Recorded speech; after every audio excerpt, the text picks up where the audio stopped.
Capes on the Couch podcast is for entertainment purposes only. Dr. Issues is a psychiatrist, but he is not your psychiatrist and does not have knowledge of your individual situation. For any personal mental health concerns, please consult your own healthcare providers.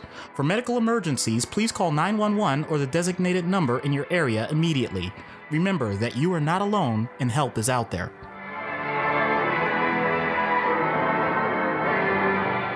Hello and welcome to Capes on the Couch, where comics get counseling. I'm Anthony Sitko. And I'm Dr. Issues. This is issue 117. It's about Batman. No, just kidding. We are done with the Batman. Bat March is over. It was a lot of fun, but we're going for something way more lighthearted and much more upbeat. And we're doing Elastigirl from the Incredibles movies, thanks to our present level patron, Janine. This is her first pick as a present level patron, and she has started off with a bang on this one. Big fan of the Incredibles movies. I maintain that the first Incredibles movie is the best Fantastic Four movie ever made. Yeah, I was wondering if you were going to say that. I say it all the time, and I'm also not the only person who believes that. It's fair. It's justified. Before we get started, a real quick shout out. We haven't done one of these shout outs in a while, but a shout out to a fellow podcast, Down to Folk, Chad and Ariel. Chad is a friend of ours from Perfect Package Podcast, and Ariel, who hosts the Malice Podcast. Chad and Ariel give you folk tales with a twist. All the stories are made up. So they sound like real folk tales, but none of it's real. So you can find them at dtfstories.com. So go check them out. It's a fun and interesting show. I like the conceit of it. So Elastigirl, Helen Parr, created by Brad Bird in The Incredibles, which was released, the first film was released in November of 2004. So Helen Parr has the power of flexibility. So she's married to Mr. Incredible, Bob Parr, and they have 3 children, Violet, Dash, and Jack. Violet is about a teenager and has the ability to turn herself invisible and also create force fields. Dash is super fast, and Jack, in the first film, is a baby and doesn't have any powers. We later discover at the end of the first film that he does in fact have powers. He has all of them. Yeah. And he has no control over any of them. So Elastigirl and Mr. Incredible are superheroing several years ago, but all superheroes are forced into retirement after a man who was trying to commit suicide got saved by Bob, but he gets injured in the process. And he's like, I didn't want you to save me. And there's a whole bunch of additional collateral damage. And so the city, I forget what it's called, but they ban superheroes. There's no more superheroes allowed, and they go into like a relocation program. So they're off living the quiet suburban life. And then Bob gets hired to go do some superheroing in private. And then Helen discovers what he's doing. And long story short, she has to go rescue him. And then the whole family battles Syndrome, who is a former fan of Bob's, who is going to use technology to give everyone superpowers. And if everybody is super, then nobody is super. And so they defeat Syndrome and they come together as a family. That first Incredibles movie it's incredible. It is stunning. It is beautiful. It is incredibly well acted. It's just such a well-crafted story. In the sequel, which happens like very shortly after the first one ends, even though it was made like 15 years later, 2 wealthy business people, brother and sister, Winston and Evelyn Deavor, are using Helen as a public face for their company to get people to trust heroes again. So she's out saving the world. Bob is at home with the kids, and he's not entirely comfortable with this. Plus, he's struggling with Jack's nascent powers and doesn't really know how to handle the fact that one minute his kid is losing all corporeal ability, and then he's got laser shooting from his eyes, and then he's making copies of himself. This is really wearing on Bob. Helen encounters a screensaver who is using hypnotic imagery on TV screens to control people, and the screensaver turns out to be Evelyn, and she reveals that her father died from burglars while waiting for superheroes to show up. So she wants to destroy any credibility that superheroes have. Helen, of course, saves the day, captures Evelyn, and heroes remain legal. So there's 2 films, there's a couple of shorts and some video games and some additional time material, but it really comes down to just those 2 movies. So I apologize for spoiling the plot of Incredibles 1 and 2, but really, if you have Disney Plus, go watch them. they're just stellar films. Totally agreed. No reason for me to even interrupt anything you were saying because watching them was amazing. Dare I say, incredible. My favorite scene from the first one, by the way, is the airplane scene where Helen is piloting with the kids in the back of the plane and she's trying to evade missiles. It's a very harrowing scene.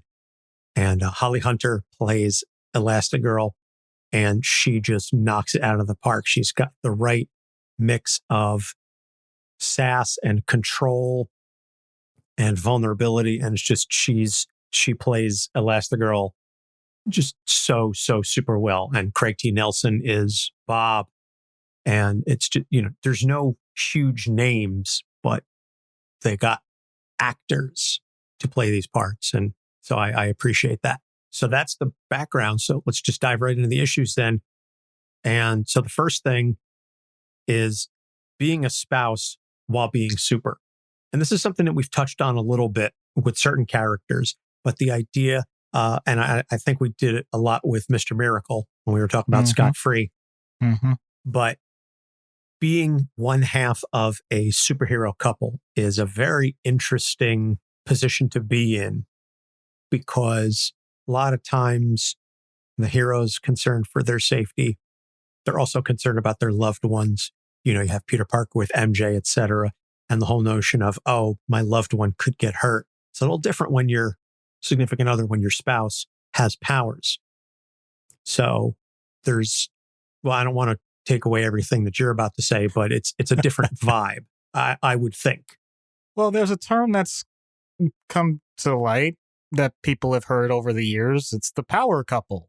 So that can be in so many different realms, though. I know for the sake of this, we're talking superpowers, but it could be two people that are incredibly high earners. It can be two people that have high notoriety.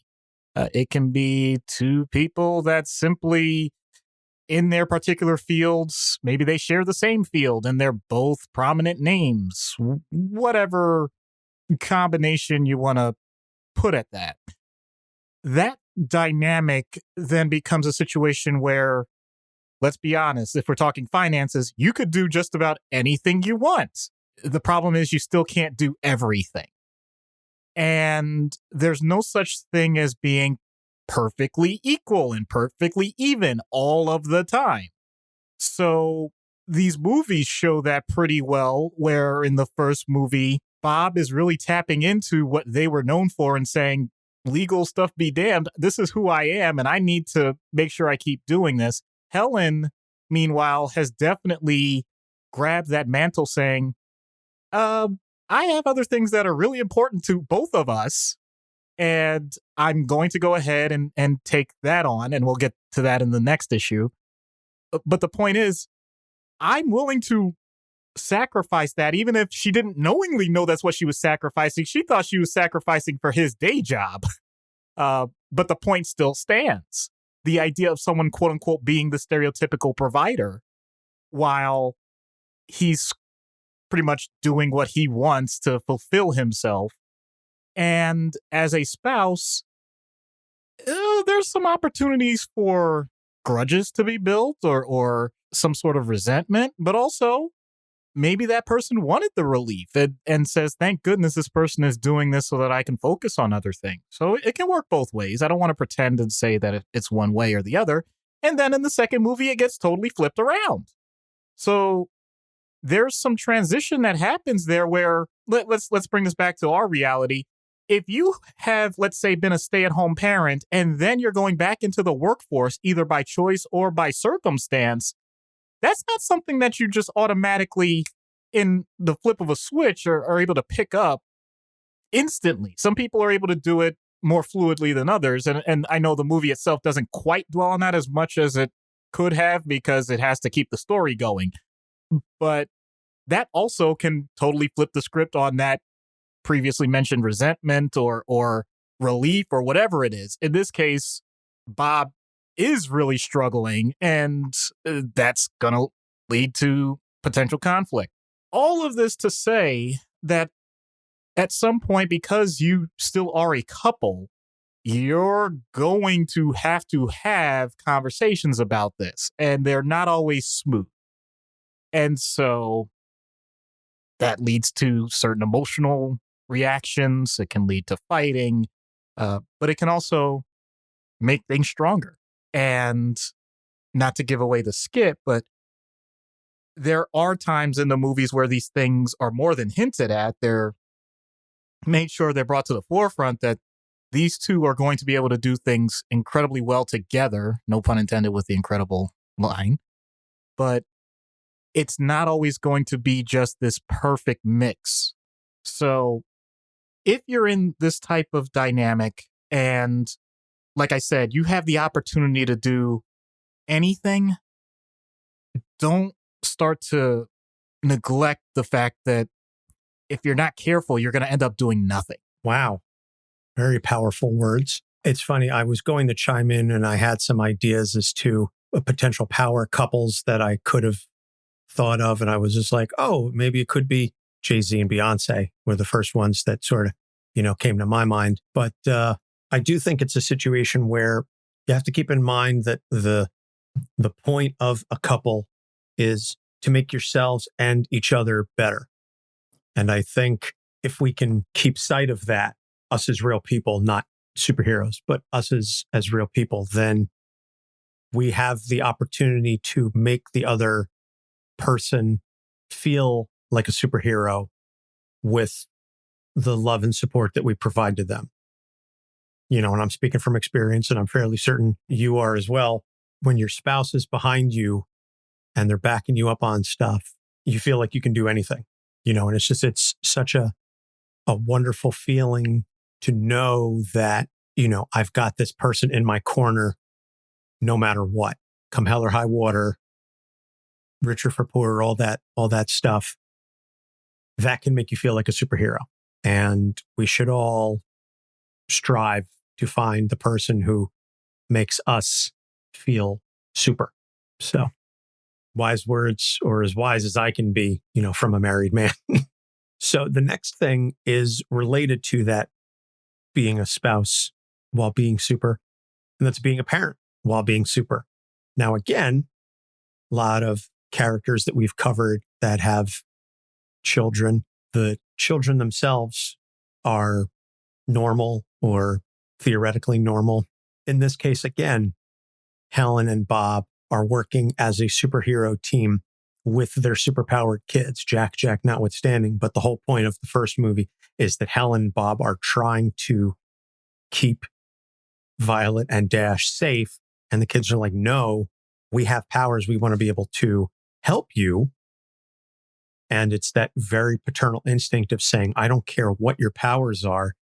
I am your mother. I am your father.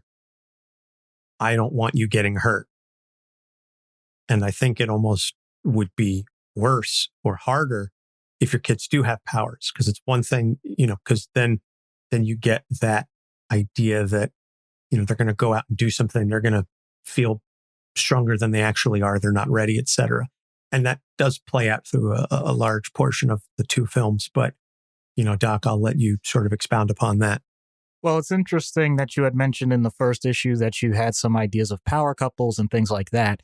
This particular issue, I was thinking of a wide range of potential situations that involve, let's say, children having opportunities that they wouldn't otherwise because of their parents, but at the same time, recognizing that they may need some further guidance and deal with situations that much of the rest of the population may not even relate to. So if anybody has the whole hashtag Free Britney thing on their mind, or you can go back historically and think about the Rockefellers or any of the other, famous moguls that ended up having long lineages that somehow kept things going in private without blowing everything up. To, we always talk about athletes because I know that's what we know, and how those types of legacies end up going, and some are great and some just fall apart, and the idea of expectations, all that stuff just can become a huge mess. I want to relate specifically to Helen, though, because she's in a situation where and not even to automatically bring up the idea of our gender roles and how those stereotypes played into it as well, which I think this film series did a great job espousing as well. But I don't want to make this a triple long episode. She clearly jumps in with the idea of firsthand, I'm recognizing that what these kids are going through is similar enough to what I may have experienced that they don't have to fall flat on their face. They can ultimately get experience and even make mistakes without it being completely devastating, without being disastrous. So it's that fine balance of, on one hand, as you already pointed out very clearly, being the protector that you are as a parent, while at the same time being the nurturer that has to allow for growth. And the way the movies present it, for the most part, they focus on the idea that the children are looking to grow. And yet there are children on the other side of that spectrum that would rather nobody ever knew anything about who they were or what was going on, and they don't want it. And then the parents have to kind of, give them a nudge and let them know that whether you like it or not, this is not going away. You're still going to end up having to handle this as you get older. And how do we help you develop the skills and coping mechanisms to find some level of comfort in that discomfort? So there's a full spectrum there too. And not only that, you add in the layer that, heaven forbid, parents have emotions too. The idea that you may lose your cool and you may make decisions for your children that when you look in hindsight may say, you know what? Maybe that wasn't the best choice. Maybe I did make a mistake. Now you have this fine line of saying, oh my goodness, if I say this to my child, they'll never let me live it down. Or you allow for that humanity to show through, and the child is able to glean a lesson from you and how you process your own situations. So this entire dynamic, which is way more complex than I'm even describing now, is a lifelong process. So keeping that in mind, know that with rare exceptions, and I know for movie's sake, they had to show those exceptions, each unique decision you make every day is not going to cripple your child. And it's not going to turn them into this virtuoso genius either. It's going to be somewhere in between that. And knowing that you have the opportunity every day to fine tune the decisions that you've made and the conversations you've had is, in my opinion, more of a blessing than the curse that sometimes we put in our own minds as to what it's going to be. In other words, it's okay to be there and to love your kids. Just be careful that you don't hover so close that helicoptering becomes a lawnmower. Yeah, helicopter parenting is very real. And it's funny when you talk about that fear, because that's something that I do grapple with from time to time, especially over this past year of having to work from home and also take care of my son several days a week. I've mentioned it before that my in-laws do take him a couple of days a week so that I'm home just to work. But on the days where I do have him, and if I have a meeting and there's days where he just wants a ton of engagement and I literally do not have the time and ability to give to him, and it kills me inside. It truly does. And so I'm forced to put on Netflix and say, hey, buddy, like daddy's in a meeting right now. I need you to sit quietly and watch Octonauts for 20 minutes. Like that kills me inside, because I feel like, oh my God, I'm such a bad parent. I'm doing such a piss poor job. My son just wants to play with me. And like, this is all I ever wanted was, to have a child who just like wants to play, and like, but I'm obligated to do this other thing and I can't be there with him. And just like, it kills me inside. And I brought this up to the therapist and she's like, it's okay if your kid watches a little Netflix while you're in a work meeting. It's not going to undo everything else that you're doing. It's not going to completely undo all the other lessons you've taught him, which sounds completely logical, totally makes sense. But try convincing the emotional response portion of my brain that that's the case. So I totally get everything that you're talking about, even taking the superhero part out of it. Just the idea that, oh my God, trying not to live in fear that I'm going to completely mess up my kid is something I think every parent struggles with, or at least I hope every parent struggles with it. If you've been raising a child for several years and you've never once wondered, is this going to mess them up? You've already messed them up.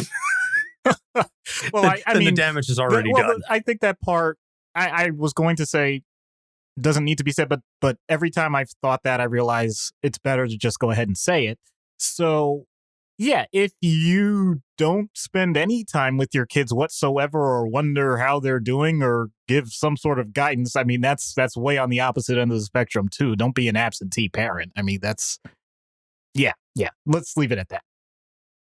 Yes, agreed. So the third issue now, and this is something that Janine had brought up when she was, suggesting the episode. How does her power set impact her choices and adaptiveness? This idea that she has the power of flexibility, which carries with it that inherent idea that there's certain things that you can do in a battle that other folks can't. There's things that she can do that Bob can't. Conversely, obviously, there's things that Bob can do. He's got the strength and such. But this is something that we haven't really dived into too much with all of the various powered characters that we've covered, but how their powers have a reflection on their outlook and their general lifestyle.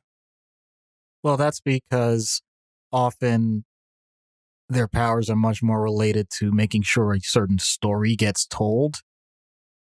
This set of movies, though, to me, focused much more on how a family comes together. And that's a different way of telling a story.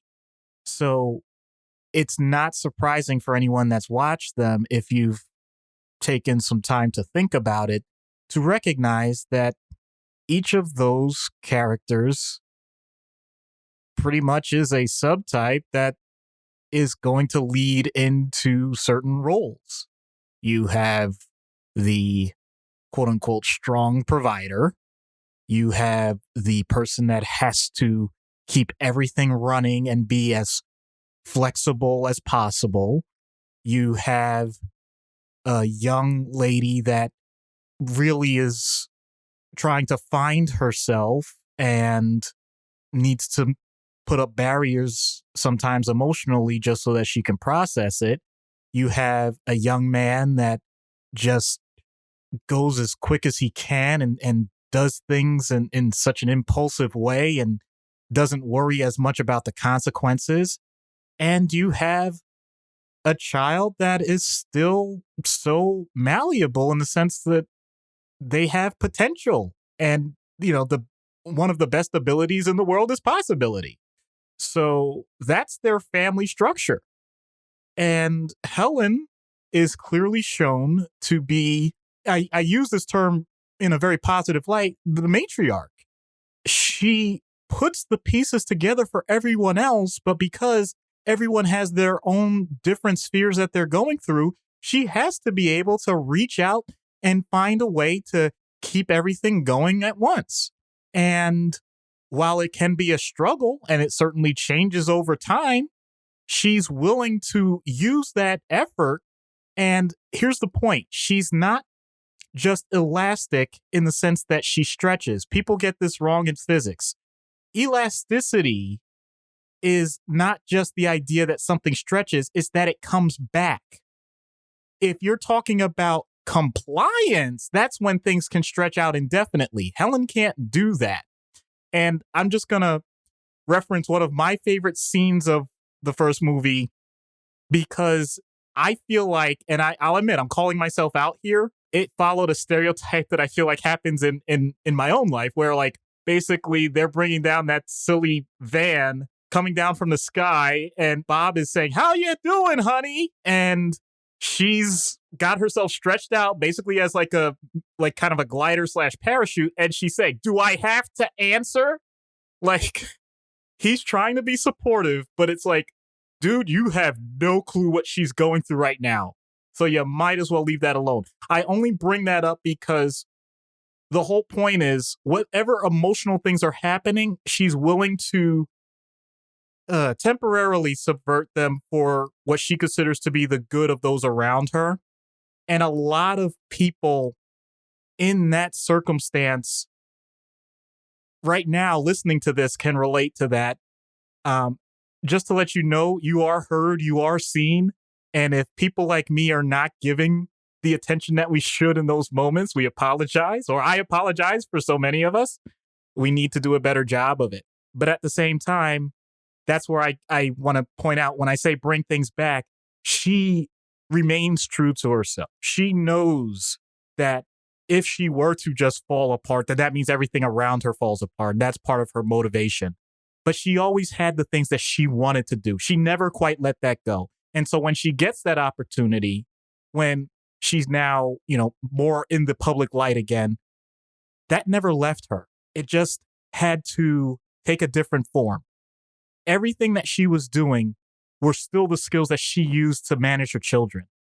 Everything that she did to deal with someone that was trying to bring her down and bring supers down, she was already dealing with that when she would have the conflicts with Bob. There's no reason that a person like her with her powers has to be what in theory could be someone spread too thin and just be a doormat. Instead, she's the type of person that if you stretch that reed too far, it's going to snap back and hit you in the face. And I don't necessarily mean the violence of it. My point is there's definitely a spirit, an essence to her that I think is the definition of empowerment.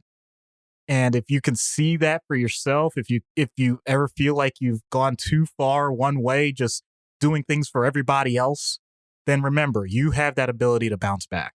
Beautifully said. And I think we'd all do wise to remember that in this day and age. We focus on so much of the wrong stuff, focus on all the things that we don't have instead of how much we are capable of. And one of the quotes that I love is, "You have survived 100% of your bad days so far." And it's not I don't say that to minimize or to take anything off of anybody else, but it's the truth. Every single one of us has survived the worst that life has had to throw at us so far. And so that's, something to keep in mind. A last bit that I want to throw in, because it just occurred to me, and it's an issue that is not on our sheet, but I think would be an interesting topic, although I do hesitate to bring it up as two men to a certain extent, is this idea of body image and body acceptance. The fact that she has, this ability to sort of make herself look the way that she wants and can change her shape, but she's still, you can tell, at least certainly in the first movie, there's the one shot where she turns around and she looks at her butt and she just kind of has like It's very interesting that despite the fact that she has the ability to literally make her body look like whatever it is that she wants it to look like, she still struggles with that body image, and she's drawn and animated in such a way that she has what are known as like the Hartman hips, where she's like very skinny up top and then just she's thick.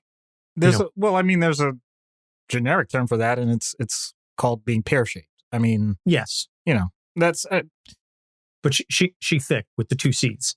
So I got your point.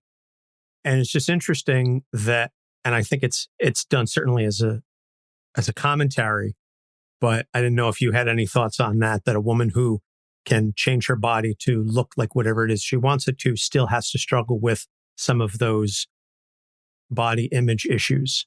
And again, I know we're treading in dangerous territory as two men speaking on what's largely a women's problem. Whoa, hold on. I think that might be the error. Okay, that's not just a female thing. Well, Hold no, on. I wasn't saying it's just a female. I said it's largely a female thing. I hear you. I just want, I want to be careful on this. Oh my goodness.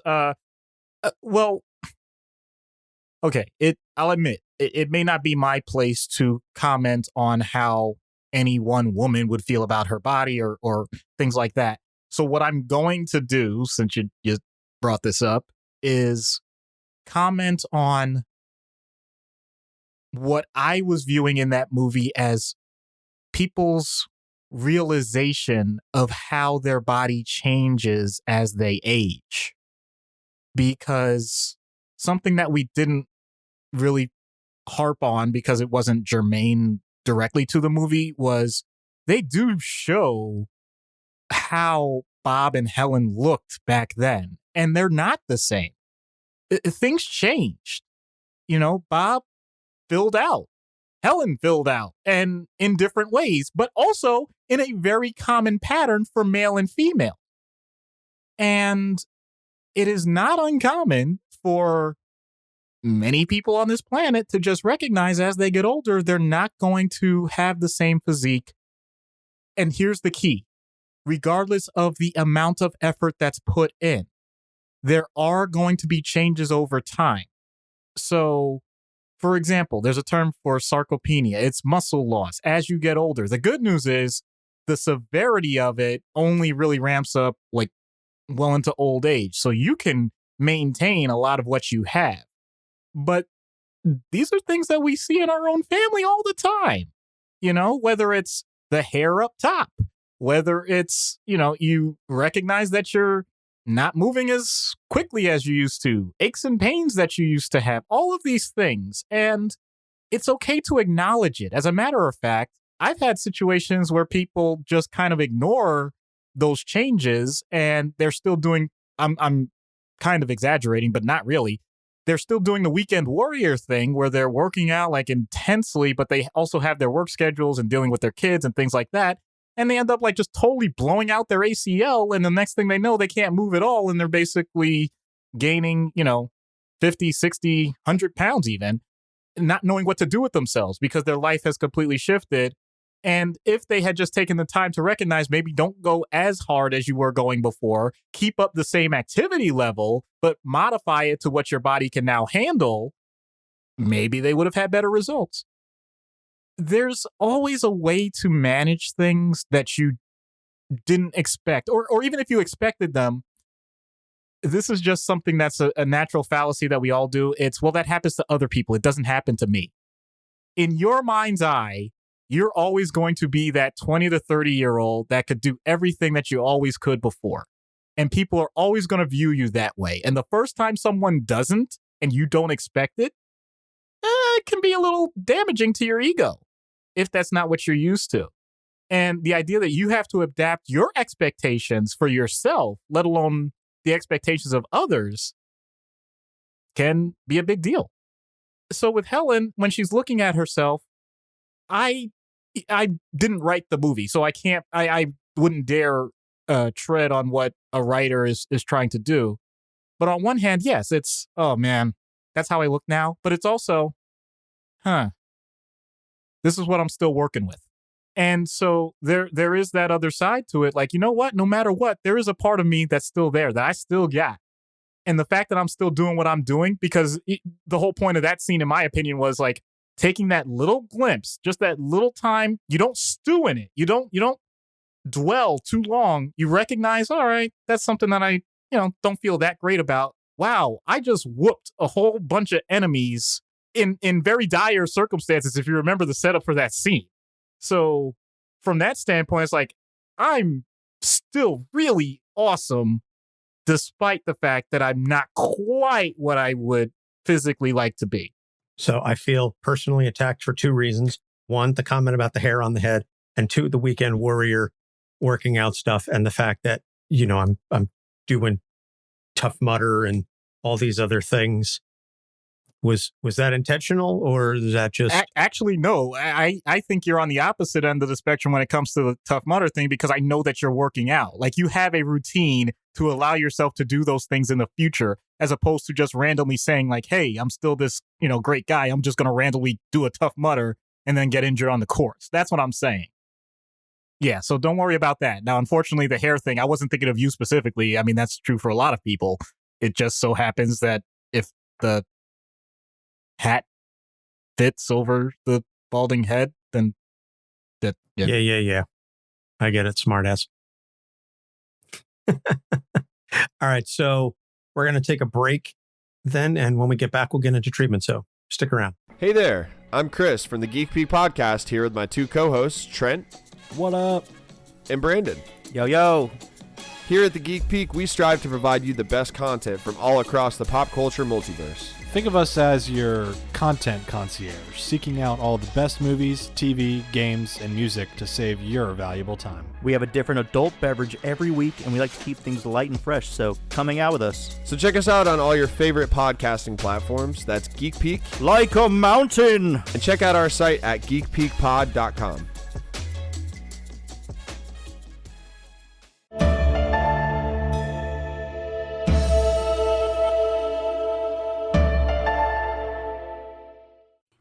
Everybody has a story, and not all of those stories are clear black and white issues, even when we think they are. We wonder, how did this happen? Or what is that like? Or what happens next? Are you sure you really want to know? This is Ignorance Was Bliss at IWB Podcast. Hi, this is Al Ewing, and you're listening to Capes on the Couch. And we're back. So treatment in universe for Elastigirl, Helen Parr.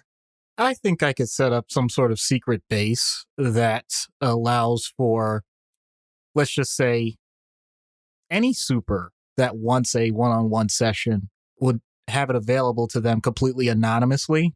It would be in an undisclosed location. It would have to be underwater. I'm sorry. I'll just try to create my own cool layer in the Incredibles universe. I just think that would be an amazing thing. The idea that you need something different for her in universe versus out of universe, I think is going to be kind of boring, to be honest with you. The things that she's dealing with are pretty direct. I think the only thing I would need to do is to find some way to verify that I am not just the next villain in Incredibles 3. You could picture that after what they've been through in the first two movies, that they're going to be pretty wary of anybody that's trying to offer them some sort of assistance or service and just say that it's for their own benefit. So I think that would be the biggest hurdle, which is why I know I tongue in cheek saying I want my own separate layer or things like that. But I think just hanging my shingle saying, hey, I want to treat you is pretty much asking for her to knock me out cold. Fair. I do also think the idea of you having your own lair for the Incredibles universe or whatever reason is totally badass. But that being said, then what are your suggestions for out of universe then? So we've talked about the idea of power couples, but it doesn't even have to be that. It's just the idea that in this case, you have Helen, who is a incredibly strong, talented woman who is navigating her personal family life along with a incredibly dynamic work life where it fluctuates from being stay at home to picking up your career at various points, making sure that her marriage stays together, making sure she's providing for her kids while still getting her own fulfillment and putting all of that together. So some of you may be thinking, well, Doc, that's just about everybody on the planet that has a family. Yes, that's the truth. There's really no secret there. And in that sense, it becomes more a matter of what do you prioritize? If this is a situation where you want everybody working with you, then we're talking interpersonal therapy. The idea that you're going to go over the different formats and scenarios of how you're going to be dealing with the people important to you in your life and what the emotional responses are, both ahead of time and in the moment, and developing the coping skills necessary so that those circumstances can go as well as they can. And if they don't, you make sure that what could be a nuclear bomb going off turns, oh God, Simpsons reference, instead of being Chernobyl, is merely a 3-mile island. So the idea is that this is not going to be perfect, but it is usually time limited, which is something I usually don't say.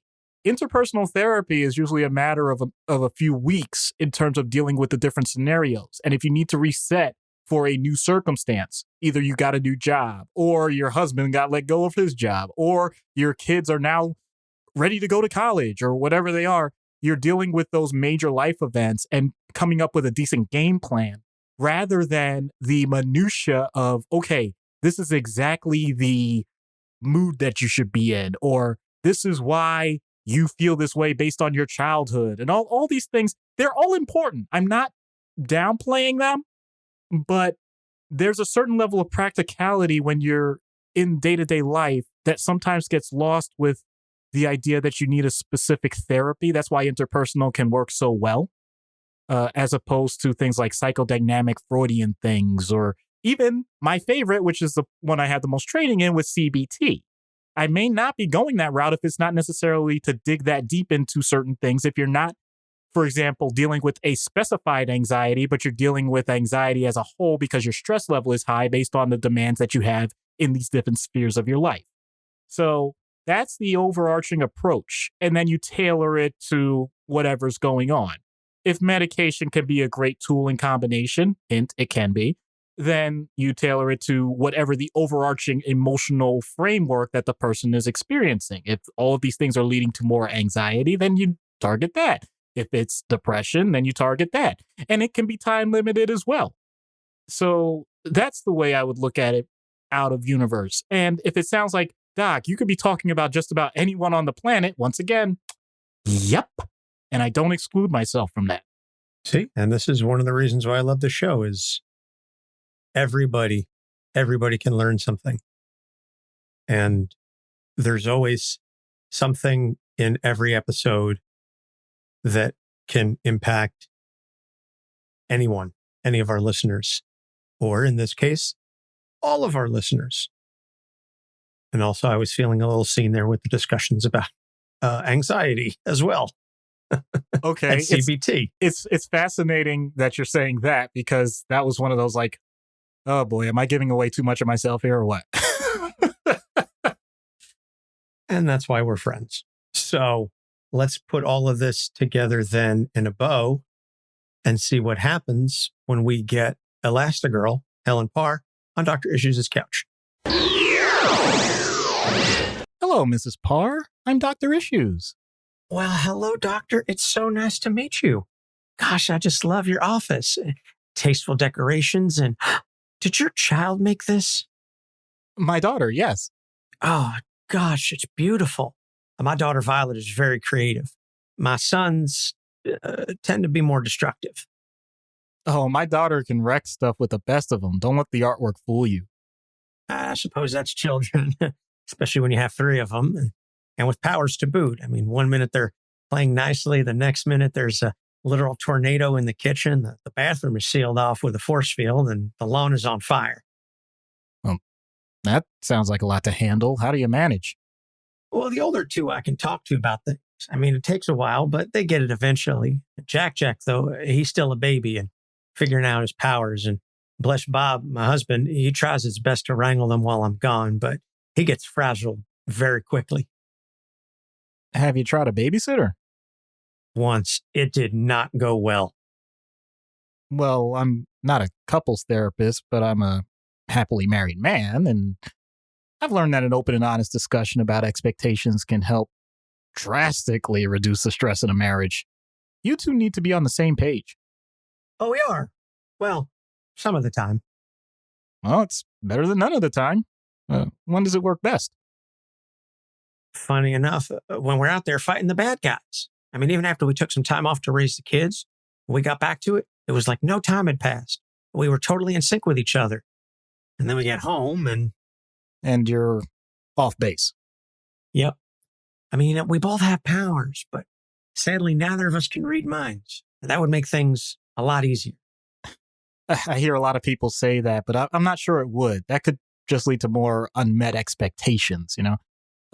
Well, the fact that you're both powered doesn't mean anything when it comes to communication. I mean, you have to be upfront about what you need and you're willing to compromise on. You're not going to get everything you want, but unless you tell him what you're looking for, you're not going to get anything. I know, but where am I supposed to find the time and the energy? And how do I figure out which thing to tackle first? Gosh, I mean, it makes me wish the Underminer would show up. At least now I know how to solve those kinds of problems. Well, punching things in the face will only get you so far. I mean, trust me, I see that all the time in my line of work. Well, to be honest, we never thought we'd be back to doing any sort of punching. I mean, now things have come full circle. It's like one bad apple spoils the bunch. Bob had the itch for longer, but I got to scratch it in a more sophisticated way once people saw we could do good again. But that doesn't come close to translating to fulfillment. Okay, sometimes I have a 3-part system that I view relationships on: love, work, and play. So far, you've mentioned love and work, but what sort of recreational stuff do you have going on in your life? Are you kidding? Who has time for play when you have kids? Well, do you play with your kids? Well, Jack, of course, but I mean, those are things he needs to grow. Violet does her own thing, and that's becoming its own hurdle. Dash is just so fast with everything. And I don't mean his superpower. Well, yeah, and I guess that's true with the kids, but thinking back, that's not really what I meant. I mean, don't get me wrong. You need some adult time, either alone with Bob or others that you can relate to in the same sphere. To be honest, that's what being a superhero was about. It used to be that blend. Help the world, help ourselves. I know it's changed, but is it wrong to want it to be that way again? No, it's not wrong to want things to be simple. What's wrong is ignoring the complexities in order to be able to cope. You know, if that's how you're looking at things, then you'll never be able to fully address the problem. Does that make sense? Definitely. I won't reminisce too much, but those memories are a good part of what keeps me going. I need to remind myself of why my life is the way it is in the first place. I mean, this may sound harsh, but I didn't dream of things going this way. Can you elaborate in what way? Well, all of it, really. I planned for kids, but I didn't know if they would be like us. I wanted a home, but I never knew we'd be a super team. I wanted to make a difference, but I didn't think I'd be told to go into hiding or come out again. I'm not in a competition with Bob, but he always makes it sound like we are to him. I know I'm going around the same points again, and maybe that's the biggest problem. I see things my way, and I want my family to see things my way. We don't even have to agree. Is that last part true? Of course it is. I'm not trying to be provocative. I've learned that many families have a competitive dynamic at baseline. There's nothing inherently wrong with that, but what's the goal of winning battles when you don't even know what the war is? Then I don't want to be right just to be right. I want Bob and the kids to agree with me because they've realized that I want what's best for us. Maybe I haven't communicated that clearly enough. I can't force them to do what I want, and I don't want that either. Guess I'm just looking for a little more harmony, and I'm willing to take it however I can get it. Then you're going to need to visualize what you want and ask each of them what they want. And somehow put it all together into one congruent package. You know, something you built together is more likely to last than something you built separately and jammed together however you can. It sounds almost exactly like dealing with syndrome. Ding, ding, ding. We have a winner. Look, you get to mirror the construct of your hero team with your family life. You know, perhaps this even touches on the proper nerve about that whole nostalgia thing you got going too. And what if Bob doesn't buy it, though? What if Violet shuts down? What if Dash dashes? I think it's a lot to ask of people who don't think on this wavelength to just go along with this sort of thing, like everything is just peachy all the time. You're right. I don't make guarantees, you know, but just like you hinted at, you know, there's a reason Bob connected with you in the first place. You know that. He sees the strength you have on the inside. If he's like the countless others in a relationship, then that ebb and flows in that way, you know? Look, I hope he'll step up to the plate like you want him to. He's told me when he's not strong enough. That lets me know he gets it once in a while. Okay. I actually think that this whole family plan is the best course of action right now. I'm not going to overcomplicate it. So who should I bring in next time for you to straighten them out? Bob? I bet you'll see how wrong he is about everything. Wait, we were just talking. That's the opposite. And Violet needs to get in gear so she can really start to impress for her career. I'm not a child psychiatrist. And I think Dash could use a stimulant to help with that whole undiagnosed ADHD. Am I right? Whoa, lady, you're kind of pushing. Oh boy. Relax, doctor. I know better than that. Whew, don't scare me like that. Oh my God. Too many people really mean that stuff when they say it. Sorry, Doc. I don't get many chances to crack jokes with new people. Most of the people I meet these days are either stuffy politicians trying to shake hands and lie, or bad guys who need a fist to the jaw. But I like you. I'm glad this got set up. When they told us we had to meet with a psychiatrist as part of becoming superheroes again, I was kind of skeptical. But we're going to do this again real soon. Okay, then. I'm looking forward to it. And tell your daughter that I love her work. Maybe she can make something new before my next visit. I'll see if I can bring something from Violet. If Jack doesn't burn it or Dash rips it to shreds. Thanks. That's very kind. Take care, Doc. That was like a regular therapy session. That's what I said. But like really like regular ass therapy session. With plenty of lines where as I'm typing them out, I'm saying, oh, this is what I say every day. Okay. It's really cool that, and it's a testament to the character and the writing that they're able to make an animated character like this feel authentically human. Yep. So very, very cool. And thank you, Janine, for picking this one. This was a lot of fun. So there's no recommended reading per se. Just if you have Disney Plus, go watch The Incredibles 1 and 2. They're awesome movies, especially that first one. So upcoming episodes. I know we just finished Bat March, but Ariel has selected Black Mask.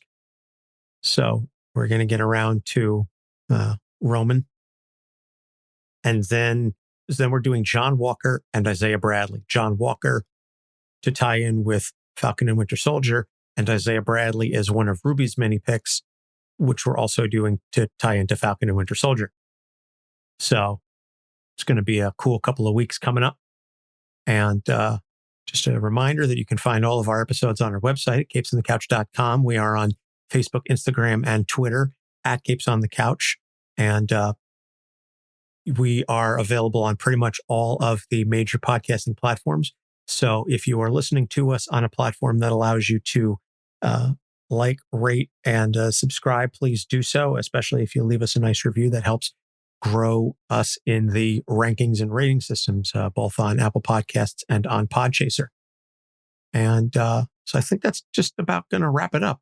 Doc, you got anything you want to add? Just remember, you don't have to be Elastigirl and stretch yourself too thin just to keep your life on par. Boom! For Doc Issues, I'm Anthony Sitko. Thanks for listening. We'll see you next week. Capes on the Couch podcast is for entertainment purposes only. Dr. Issues is a psychiatrist, but he is not your psychiatrist and does not have knowledge of your individual situation. For any personal mental health concerns, please consult your own healthcare providers. For medical emergencies, please call 911 or the designated number in your area immediately. Remember that you are not alone and help is out there.